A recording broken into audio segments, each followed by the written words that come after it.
Il leur montra la venue du royaume. Abraham appela Sarah, venez voir cette cité dont l'architecte, c'est le Seigneur lui-même. C'est l'effet du soleil, la lumière a jailli, c'est la promesse du soir, promis par Zacharie.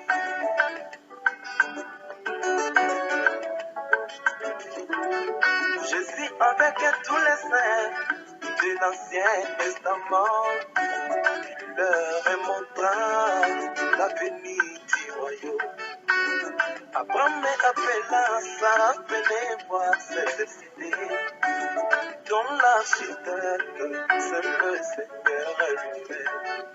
C'est l'effet du soleil, la lumière a jailli, c'est la promesse du soir, promis par Zacharie.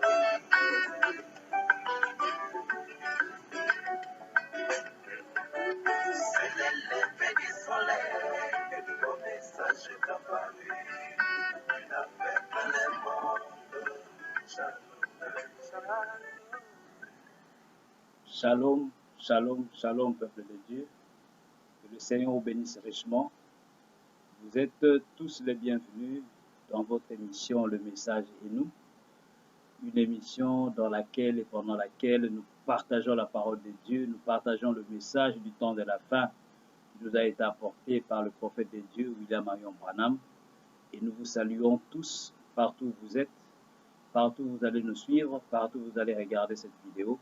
Que le Seigneur bénisse chacun de vous, que le Seigneur vous assiste tous et que le bon Dieu puisse vous conduire et conduire nos âmes tous afin que nous puissions parvenir à la perfection et à la compréhension parfaite de la parole qu'il nous a accordée en ces temps de la fin par sa grâce et sa miséricorde. Ainsi, vous êtes les bienvenus dans votre émission Le Message et nous. Et nous allons aujourd'hui, par la grâce du Seigneur, étudier quelque chose qui est plus important ou qui est très important, je voudrais dire, à propos de deux venues, les deux dernières venues de Christ. Ainsi, nous allons essayer de partager ces sujets, de sonder les Écritures, afin que nous puissions comprendre les deux dernières venues de Christ au temps de la fin. Ainsi, pour commencer, nous allons, comme d'habitude, prendre la parole de Dieu. Nous allons lire une écriture dans la Bible afin que cela puisse nous ouvrir le chemin pour que nous puissions parcourir les Écritures afin de comprendre réellement c'est quoi les deux venues, les deux dernières venues de Christ. Nous prenons la Bible dans le livre des Thessaloniciens 5. Thessaloniciens, chapitre 5, versets 1 à 8, il est écrit ceci. Je lis fidèlement. Il est dit, pour ce qui est des temps et des moments, vous n'avez pas besoin, frères, qu'on vous en écrive. Car vous savez bien vous-même que le jour du Seigneur viendra comme un voleur dans la nuit. Quand les hommes diront paix et sûreté, alors une ruine soudaine les surprendra, comme les douleurs de l'enfantement surprennent la femme enceinte, et ils n'échapperont point. Mais vous, frères, vous n'êtes pas dans les ténèbres pour que ce jour vous surprenne comme un voleur. Vous êtes tous des enfants de la lumière et des enfants du jour. Nous ne sommes point de la nuit ni des ténèbres. Ne dormons donc point comme les autres, mais veillons et soyons sobres. Car ceux qui dorment, dorment la nuit, et ceux qui s'enivrent la nuit. Mais nous qui sommes du jour, soyons sobres, ayant revêtu la cuirasse de la foi et de la charité, et ayant pour casque l'espérance du salut. Voilà ce que nous dit la parole, bien-aimée. Ainsi, une fois de plus, vous êtes les bienvenus dans votre émission, Le Message et nous. Et nous allons essayer de comprendre les deux dernières venues de Christ. On peut bien se poser la question, mais comment pouvons-nous parler des deux dernières venues de Christ? Et pourtant, tout croyant, tout chrétien, nous attendons tous la seconde venue de Jésus-Christ. Tout le monde attend la seconde venue de Jésus-Christ. Les chrétiens dans le monde entier attendent la seconde venue de Jésus-Christ. Mais voilà que le message de ce temps de la fin nous dévoile qu'il y a en fait 3 venues de Christ. Nous allons premièrement lire le prophète de Dieu à cet effet, afin que nous puissions placer ces venues pour que réellement cela puisse nous aider. Nous voulons juste apporter cette information au peuple de Dieu pour savoir, afin que chacun puisse comprendre qu'il y a 2 venues qui restent en ces temps de la fin. Le prophète de Dieu nous dit ceci, nous prenons une déclaration, il l'a dit plusieurs fois à propos des 3 venues de Jésus-Christ. Dans le message de l'Alliance, l'ange de l'Alliance, prêché le 1er mars 1954 à Phoenix, Arizona, paragraphe 6, le prophète de Dieu dit ceci. Il dit, mais en ces temps-là, nous serons déjà partis. Oui, oui, oui, oui, oui. Il dit, oui, oui, oui, oui, oui. Il y en a, oui, oui. Il y en a une partie. Il y a en nous une partie immortelle. Ça n'a besoin ni d'atomes, ni d'hydrogène, ni de rien. C'est l'esprit. Nous serons enlevés en un instant, en un clin d'œil, à la rencontre du Seigneur dans les airs. Il continue, il dit ceci. Il y a 3 venues du Seigneur, vous le savez. Dans les Écritures, tout va par 3. 3, c'est le nombre parfait de Dieu. 3, 7, 12, 24, 40, 50. Mais il est venu 3 fois. Une fois pour racheter son épouse. Il vient la fois suivante. Nous les rencontrons dans les airs pour recevoir son épouse. Il vient la fois suivante. Il dit, il vient la fois suivante dans le millénium avec son épouse. C'est après que le souper des noces sera terminé. Nous retournons pour le millénium. J'aimerais le voir. Pas vous? Voilà ce que dit Frère Branham, le prophète de Dieu. En fait, le prophète nous révèle ici qu'il y a 3 venues de Christ, 3 venues du Seigneur. La première venue, Christ vient pour racheter son Église. Il vient verser son sang afin de commencer le processus du rachat à la croix du Calvaire. La seconde fois qu'il vient, Frère Branham déclare, c'est pour enlever cette épouse, pour laquelle il est mort à la croix du Calvaire. Il vient l'enlever, la prendre. Et l'enlèvement, c'est une venue secrète. Et il continue encore, il dit la 3e fois quand il revient avec son épouse, et cette fois-ci, c'est dans le millénium. Alors, nous savons tous que la première venue a déjà eu lieu, au bord du Calvaire, à Jérusalem. Le Seigneur est venu, il a revêtu une chair humaine, il a versé son sang, il a été le parent rédempteur, un proche parent de l'homme, afin qu'il puisse être capable de racheter l'homme. Alors, il a versé son sang sur le bois du Calvaire pour racheter son épouse. Mais il n'a pas pris cette épouse-là. Il est parti, et alors, il revient, cette fois-ci la seconde fois, pour l'enlever. Alors, l'enlèvement, c'est au temps de la fin, comme nous le savons tous.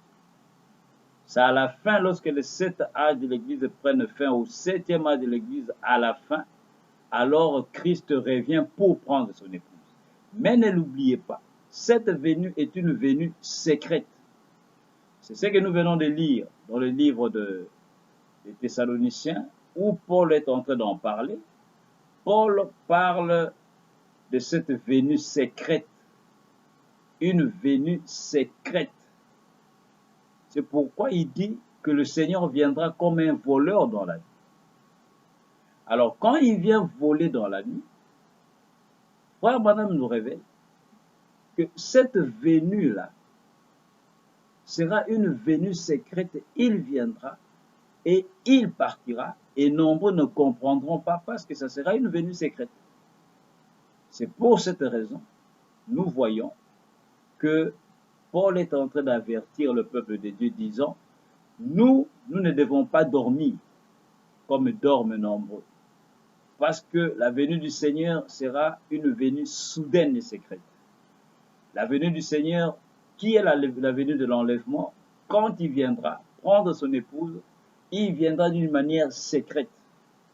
Alors comprenons cela, bien-aimés, que cette venue-ci, nombreux vont manquer cela. Nombreux vont la manquer. Pourquoi? Parce que ça sera un secret total. C'est une venue secrète. Mais ne l'oublions pas, il y a aussi une venue où il revient dans la gloire. Et c'est cette venue-là que la Bible déclare dans le livre de l'Apocalypse 1er. Jean dit, tout œil le verra, même ceux qui l'ont percé. Et Frère Branham déclare, il dit, ça, ce n'est pas l'enlèvement. Ça, c'est le temps où il vient prendre sa place en tant que gouverneur.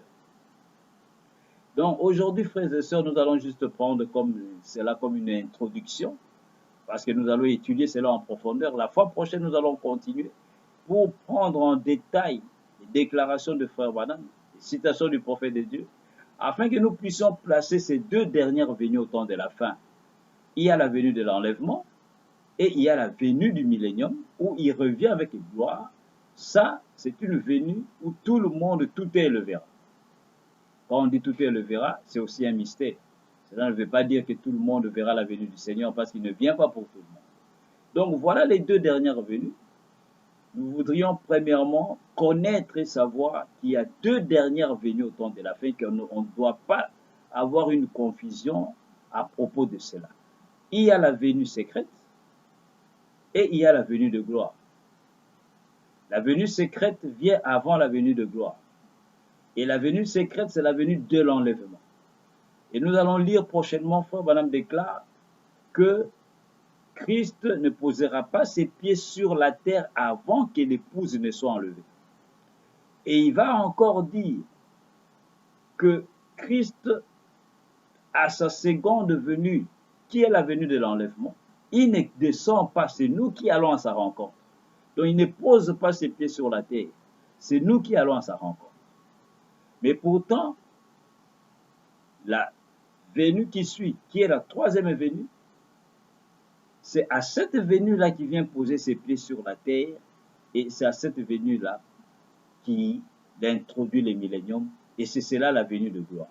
Et nous allons aussi voir la fois prochaine que Frère Branham nous révèle que la manifestation du Fils de l'homme au temps de la fin se fera de deux manières. Il se manifestera pour la grâce, pour son épouse, et il se manifestera aussi pour le jugement. La double manifestation du Fils de l'homme. Et cela est lié aussi à ces deux venues, ces deux dernières venues que nous voyons au temps de la fin et qui sont presque collées parce qu'elles arrivent presque, pas presque, mais à la même époque, au même moment. Ce sont que quelques années ou quelques temps ou quelques jours qui vont séparer ces deux venues-là. Parce que les deux venues seront collées au temps de la fin.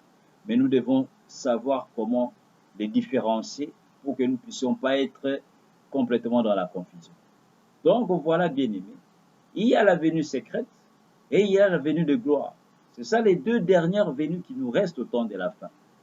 Et le temps de la fin, nous ne devons pas mélanger ces venues-là parce qu'au risque de nous perdre dans les Écritures, on doit savoir comment placer ces deux dernières venues de Christ au temps de la fin. La venue de l'enlèvement et la venue de gloire.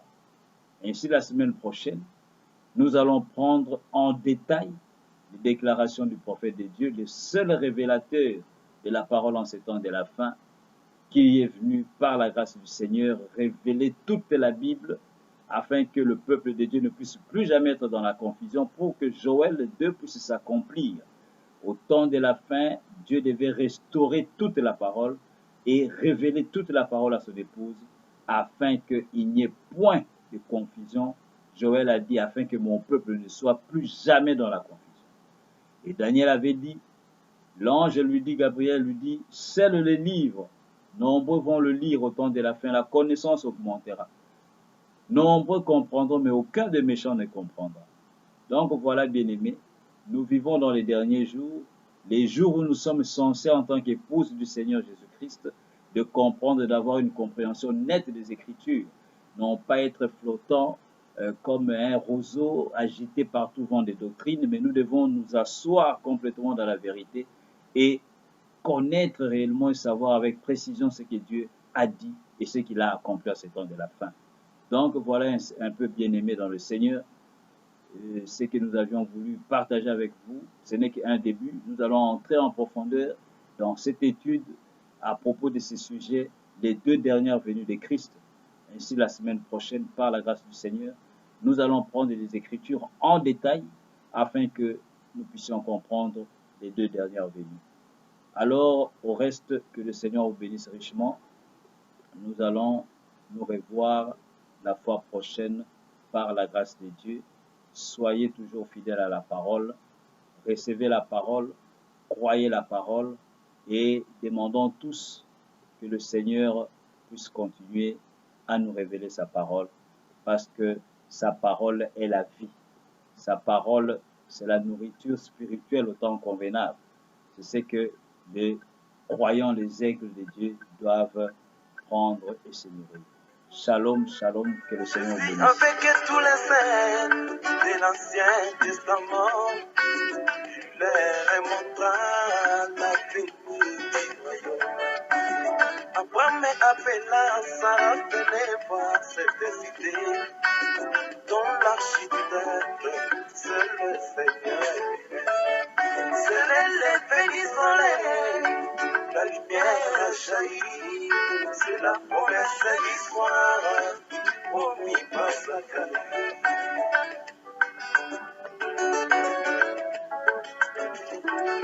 Je suis avec tous les saints de l'Ancien Testament, il leur montra la venue du royaume.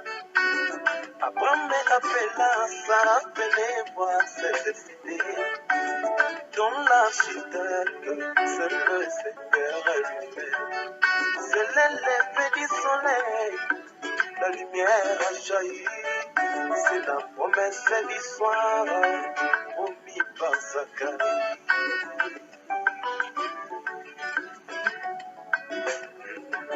C'est l'effet du soleil que le nouveau message est apparu. Il a fait plein le monde. Shalom, shalom.